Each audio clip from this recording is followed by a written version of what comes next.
गुरुर्ब्रह्मा गुरुर्विष्णु गुरुर्देवो महेश्वर गुरु साक्षात् परम ब्रह्म तस्मै श्री गुरुवे नमः।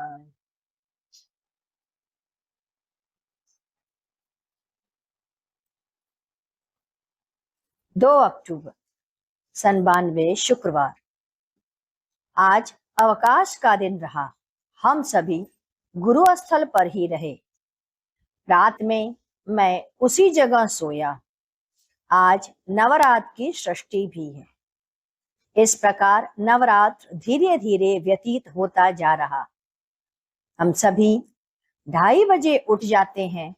स्नान आदि के बाद पूजा पर बैठ जाते हैं।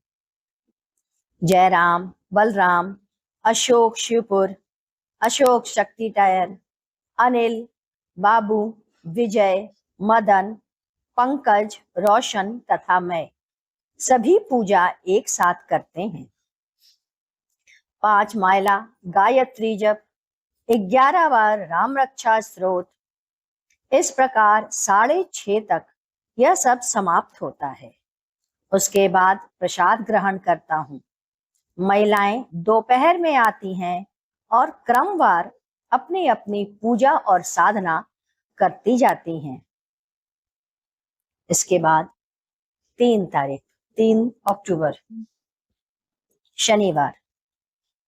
इस दिन बलराम की पत्नी उषा, गुंजन और मैं गुरु स्थल पर ही सोए।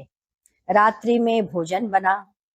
सब्जी और रोटी बड़ा अद्भुत स्वाद रहा। मीठी रोटी अजीब सा खाने में अच्छा लगा। गुरु स्थल पर बना भोजन इतना स्वादिष्ट और सात्विक होता है, इसकी तुलना कहीं नहीं की जा सकती। इसके बाद 4 तारीख रविवार का दिन। आज प्रातः 2:30 बजे उठने के बाद पूजा हम लोग कर रहे थे। पूजा के कमरे में लगा बल्ब जो रात भर जलता रहा, अचानक मुड़ा और ऊपर लगी हुई शीशे का हिस्सा आग की चिंगारी के साथ नीचे आकर के गिर पड़ा। नीचे सभी लोग बैठे थे, लेकिन बल्ब अनिल और जयराम भैया के बीच में गिरा, परंतु फूटा नहीं और चिंगारी अनिल और अशोक पाहुजा के ऊपर गिरी, लेकिन कोई जला नहीं। यह सबसे बड़ा आश्चर्य रहा।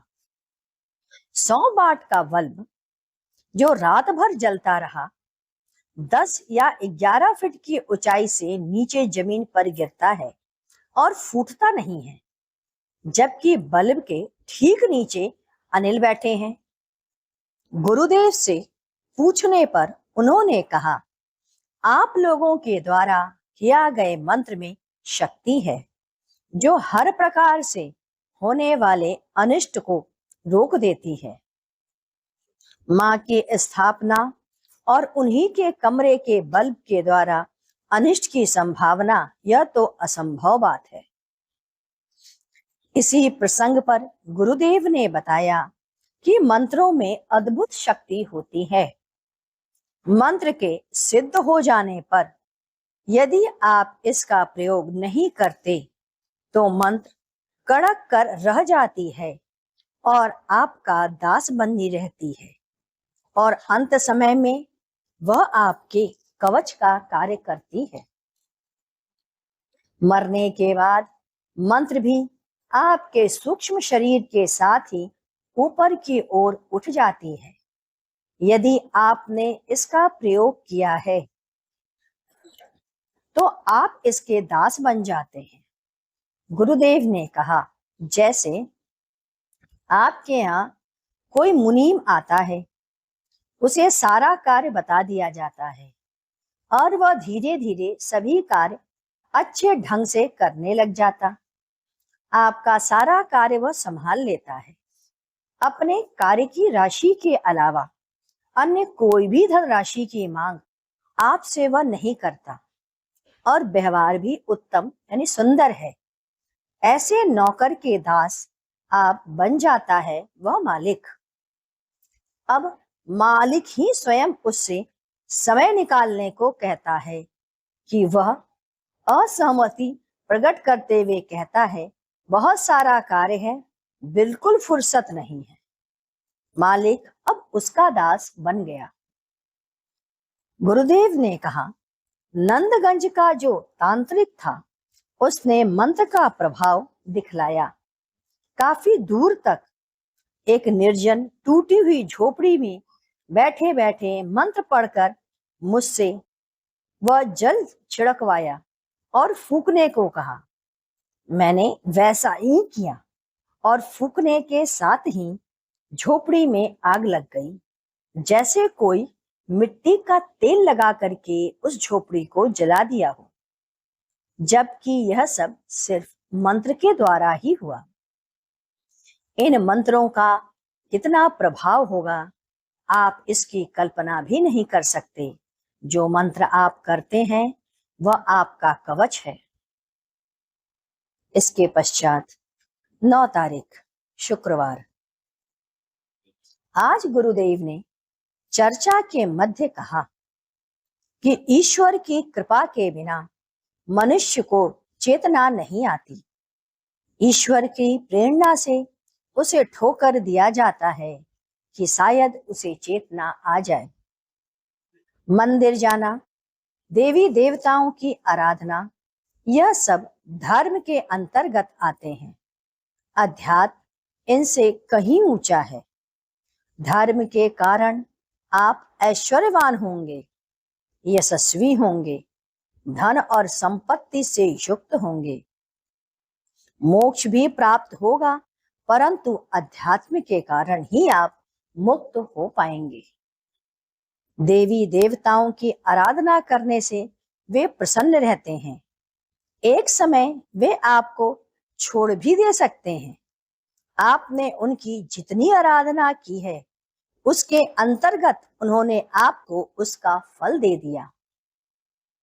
इसके बाद आपको नहीं कुछ प्राप्त होना है, परंतु यदि आपको कोई सतगुरु मिल जाता है, किसी सत्पुरुष से आपकी मुलाकात हो जाती है, तो संभव है कि वह आपको सन्मार्ग की तरफ ले चले और सन्मार्ग से आप मुक्त हो जाएंगे।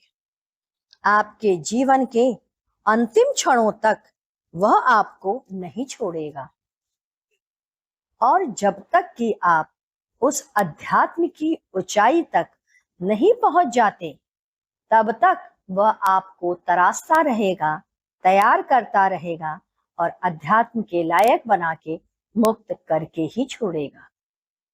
आइए अब हम लोग गुरु कीर्तन करते हैं।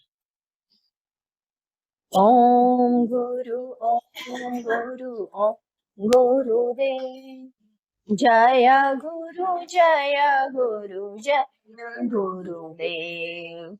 ओम गुरु ओम गुरु ओम गुरुदेव, जय गुरु जय गुरुदेव। ओम गुरु ओम गुरु ओम गुरुदेव, जय गुरु जय गुरुदेव। ओम गुरु ओम गुरु जय गुरुदेव। ओम गुरु ओम गुरुदेव, जय गुरु गुरुदेव। ओम गुरु ओम गुरुदेव, जय गुरुदेव। बोलिए सद्गुरुदेव की जय।